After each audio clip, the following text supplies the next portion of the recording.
느부갓네살 왕은 다니엘의 꿈 해석을 통해서 하나님을 인정하는 것 같았으나 이내 곧 금신상을 세우게 됩니다.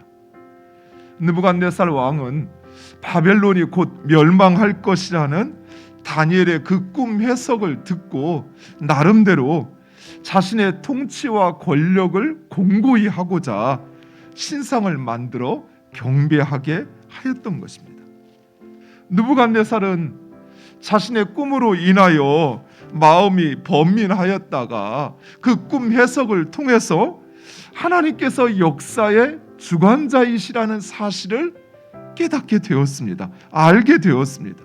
그렇다면 그 하나님의 뜻에 순종하여 자신에게 주어진 역할을 감당해야 할 텐데 오히려 그 하나님의 계획에 맞서려고 느부갓네살은 오히려 자기 파멸을 앞당길 뿐이라는 사실이에요.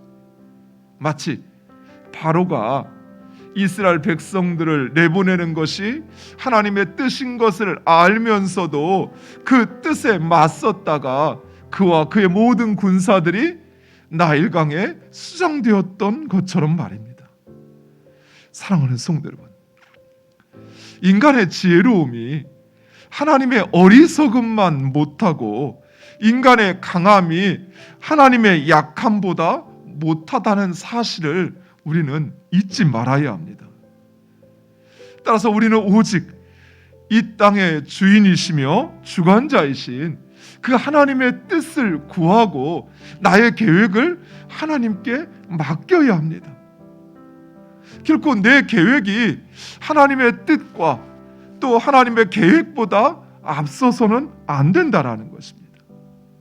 그리고 다만 우리는 그 하나님의 뜻에 순종할 뿐입니다.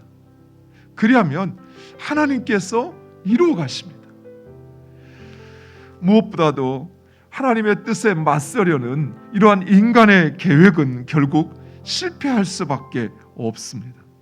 우리가 아무리 하나님에 대해서 잘 알아도 하나님의 선물인 믿음이 주어지지 않으면 우리는 결코 그 하나님을 믿고 섬길 수 없다는 사실이에요.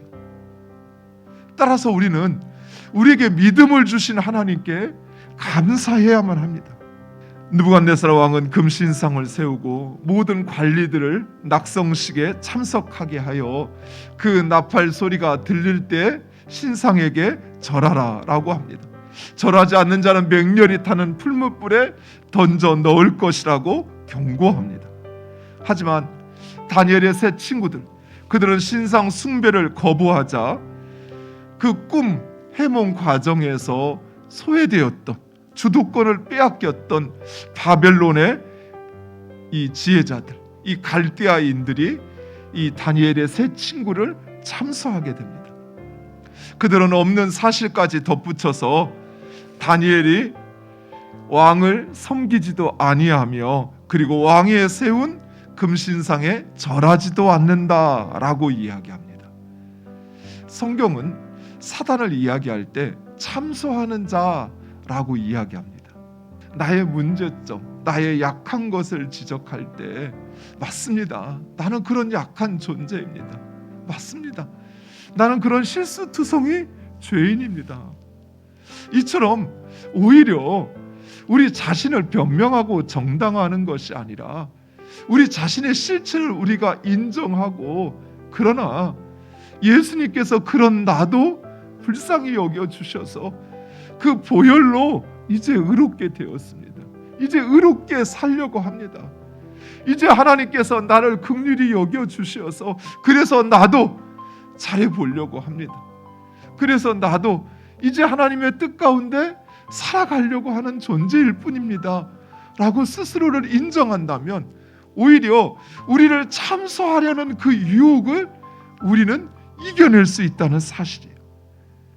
그리고 우리는 오직 하나님의 그 주권을 인정하고 하나님의 선하시고 온전하신 뜻을 신뢰해야만 합니다. 저 사람이 내 마음을 흔들어 놔서 내가 이제 더 이상 하고 싶지 않아, 이제 안 할 거야 하며 내 마음을 바닥에 던져버리거나 포기하는 것이 아니라 그를 통해서 하나님이 나를 깨닫게 하시고 또 하나님께서 이 일을 통해서도 선하신 뜻을 이루실 것을 신뢰하며 믿고 나아가는 것입니다.